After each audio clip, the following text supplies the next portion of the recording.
লোভে পড়ে পড়েছে? আকাশ নিবিড় বলতে হলো একজন আপনাদের যেই হোক না কেন। আপনাদের আমি বলি, আমি ওনার পরিচয়টা দেই ভাই। আমরা ওনার যেভাবে চিনি, উনি একসময় আমার নামে আমার সাথে জায়েদ খানের একটা ঝামেলা ছিল, এটা অনেক বড় আকারে সারা পৃথিবীতে এই জিনিসটা জানাজানি হয়েছে।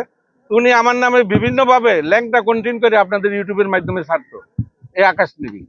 তো উনি হলো এই কাজের একটা মনে করেন ব্যবসায়ী, যে কারে ধরবো, কারে খাইবো, কারে ফিটিং দিব। উনি হলো একটা বড় ফিটিং বাজ, মানে এর চেয়ে বড় ফিটিং বাজ আমি এই পর্যন্ত দেখি নাই। কারণ উনি মিডিয়ার অনেকেরই ফিটিং দিছে, হয়তো বর্ষারও ফিটিং দিয়ে, যেহেতু বর্ষার টাকা পয়সা দেখছে, বর্ষার টাকা পয়সা আছে, বর্ষারের ফিটিং দিয়ে এরকম একটা ঘটনা ঘটাইছে, বিয়ে করছে।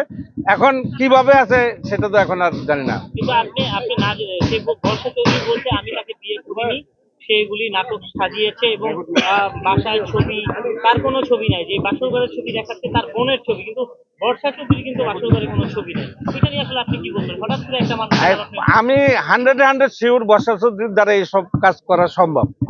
এটা কোনোভাবে অসম্ভবের কিছু না। আর আকাশ নিবিড় মানে এক ফটকার লাগে আরেক ফটকা, দুই ফটকা একসাথে মিলছে, দুইটাই একসাথে মিলছে। এখন মনে হয় লেনদেন ঠিক হয় নাই, এখন দুইটা একজনের বিরুদ্ধে একজনের বদনাম করতেছে। আরো প্রশ্ন থাকলে বলো। ওকে ঠিক আছে। ওকে ঠিক আছে। ওকে ভাইজান, ওকে, ওকে ঠিক আছে।